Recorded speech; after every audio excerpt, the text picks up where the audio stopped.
के बारे में अध्ययन करेंगे, जिसका नाम आप पिछली 4 कक्षाओं से या 4 सालों से सुनते आ रहे हैं, पर अभी तक इसका वास्तविक परिभाषा और इसका ज्ञान अभी तक आपको या तो समझाया होगा तो भी समझ में नहीं आया होगा, या फिर आपने समझने का प्रयास नहीं किया होगा। तो आइए इसे जाने। कोशिका के बारे में अध्ययन करने से पहले हमें इसके निम्न पहलुओं या कुछ मूलभूत बिंदु होते हैं, इनके बारे में जानना आवश्यक है। वो बिंदु इस प्रकार है। पहला बिंदु है कोशिका की खोज एवं परिचय। कोशिका की खोज एवं परिचय। दूसरा है कोशिका का सिद्धांत।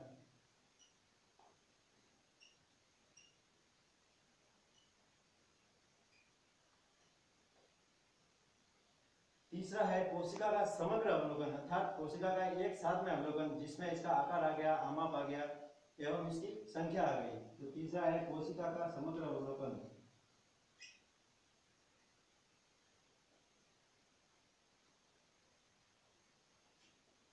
एक साथ अवलोकन।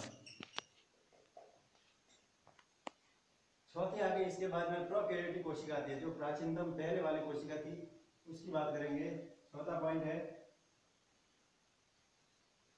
प्रोकैरियोटिक कोशिका। और पांचवा और अंतिम बिंदु है यूकैरियोटिक कोशिका, जो कि नवीनतम आधुनिक कोशिका है।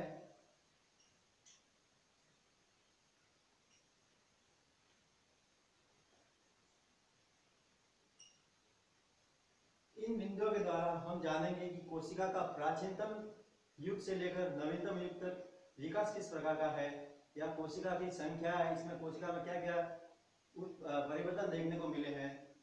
इस पॉइंट के थ्रू हम इसे जानेंगे। तो सबसे पहले लेते हैं हम कोशिका की खोज एवं इसका परिचय। कोशिका की खोज एवं इसका परिचय। तो सर्वप्रथम परिचय जानेंगे कि कोशिका का विकास किस प्रकार का हुआ। कोशिका सभी जीव की प्राथमिक संरचना है, फिर चाहे वह मानव हो या विशाल वृक्ष या फिर कोई सूक्ष्म जीव हो। सभी जीवों का शरीर है वो लाखों करोड़ों कोशिका का बना होता है। यदि एक कोशिकीय जीव होगा तो उसमें एक ही कोशिका होगी, और बहुकोशिकीय जीव होगा तो उसमें एक से अधिक कोशिकाएं पाई जाती है, अर्थात लाखों करोड़ों हो सकती है।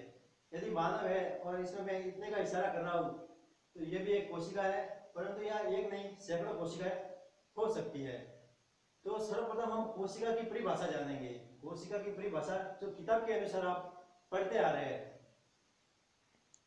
ये वो परिभाषा है जो आप पिछली कक्षाओं से सुनते या पढ़ते आ रहे हैं, समझने का भी प्रयास किया होगा लेकिन समझ में नहीं आया होगा। तो एक बार इसका मैं आपको वादन करके बता देता हूँ। कोशिका सभी जीव या सजीव की आधारभूत संगठन एवं क्रिया की वह सूक्ष्मतम यानी छोटी इकाई है, किंतु पूर्ण अभिव्यक्ति दर्शाती है, जो बाहर की ओर से अर्धपारगम्य कोशिका भित्ति जो कि पादपों में पाई जाएगी, और कोशिका झिल्ली जो कि जंतु में पाई जाती है, के द्वारा घिरी रहती है। कोशिका में एक महत्वपूर्ण बात और होती है कि कोशिका में अन्य जैविक तंत्रों की तुलना में स्वतंत्र रूप से प्रजनन एवं पुनरुत्पादन करने की क्षमता पाई जाती है। तो मैं इसको आपको एक भौतिक उदाहरण के द्वारा समझाने का प्रयास करता हूँ। मान लो यदि किसी व्यक्ति को एक मकान निर्मित करना है, तो मकान निर्मित करने के लिए सर्वप्रथम उसे एक किस चीज की आवश्यकता होगी? आधार की, अर्थात नक्शे की आवश्यकता होगी। नक्शे के बिना वह काम शुरू नहीं कर पाएगा। तो अर्थात कोशिका में भी है, कोशिका का अपना एक आधार संगठन होता है, अर्थात उसका भी एक अपना नक्शा होता है। मान लो उस व्यक्ति को नक्शा प्राप्त हो गया और उसने जमीन पर रख दिया और अपना मकान निर्मित हो गया, ऐसा तो संभव नहीं है। उसके लिए उसे क्रिया की आवश्यकता होगी, अर्थात कार्य तो करना पड़ेगा। कार्य करने के लिए पहले उसे उन वस्तुओं की आवश्यकता होगी जो मकान निर्मित या मकान निर्माण में सहायक होती है, जैसे रेत है, सीमेंट है, ईंट है, मजदूर है इत्यादि।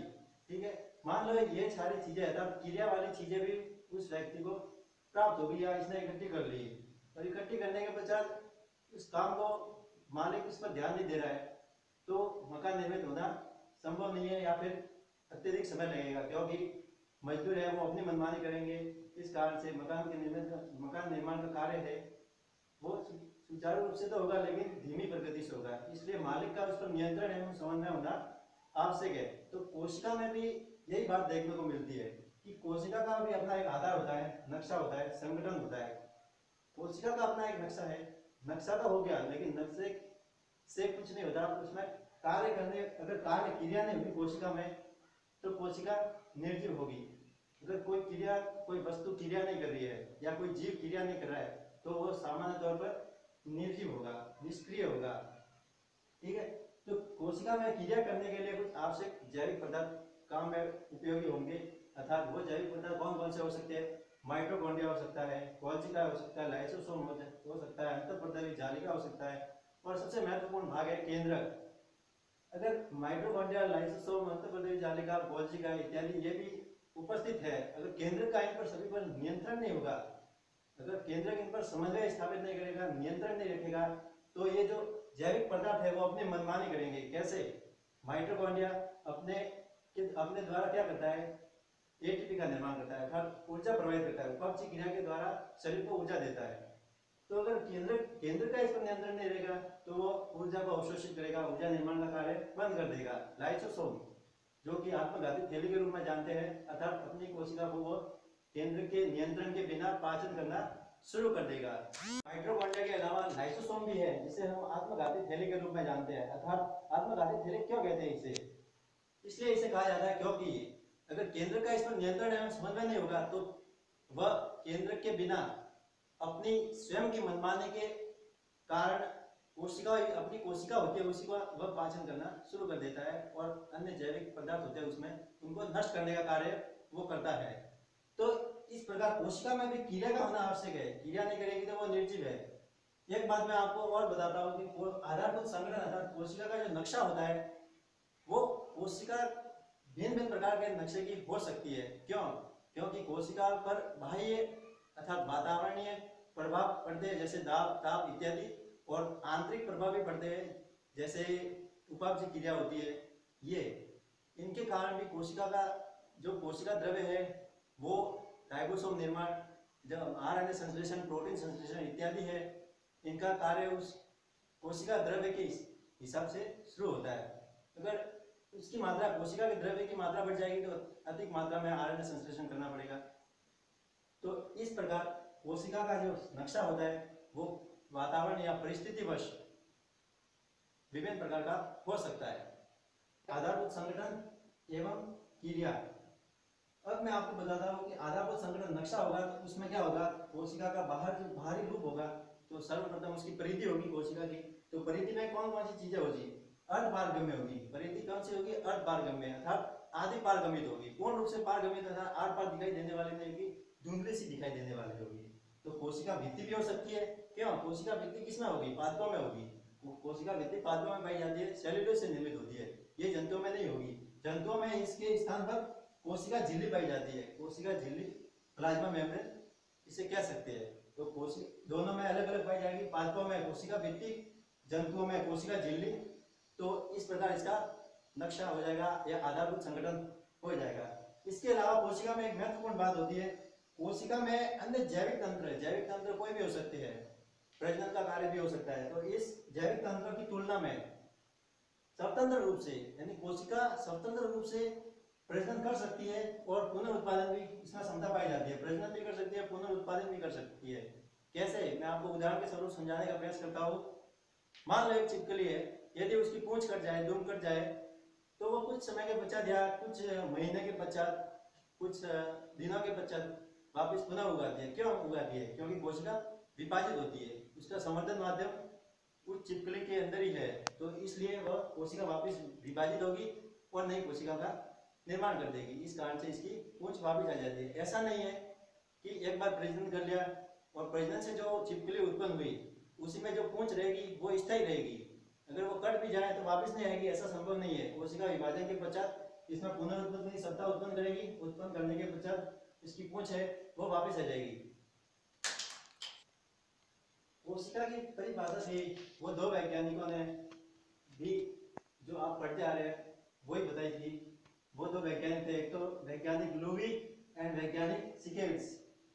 इन्होंने क्या परिभाषा दी या इनके अनुसार क्या परिभाषा रही वो मैं बताने जा रहा हूँ कि पारगम्य झिल्ली है, अर्थात पारगम्य अर्धपारगम्य है, पूर्ण पारगम्य नहीं, अर्धपारगम्य है।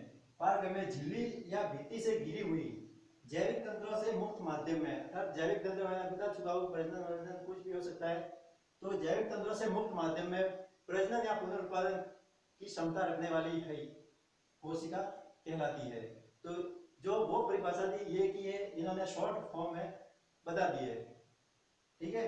अब कोशिका तो है, लेकिन कोशिका से मानव शरीर या जंतु या पादप इत्यादि का शरीर किस प्रकार निर्माण होगा, तो इस शरीर निर्माण की क्रिया में आपको बताने जा रहा हूं।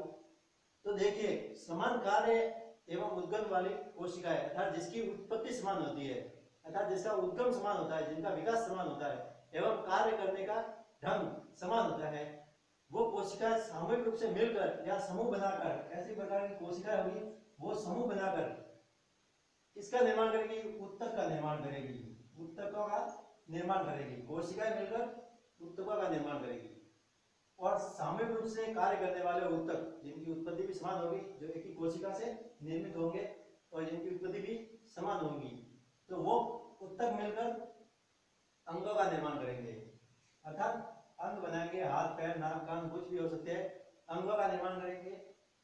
ये अंग मिलकर तंत्र का निर्माण करेंगे। ये पूरे ये हाथ पैर अंग मिलकर तंत्र का निर्माण करेंगे और पूरा तंत्र मिलकर, इसमें कोई भी तंत्र आ सकता है, तंत्रिका तंत्र हो सकता है, ऐसे कुछ भी कोई भी तंत्र होगा वो मिलकर, परिवहन तंत्र भी हो सकता है, वो मिलकर एक शरीर का निर्माण करेगा।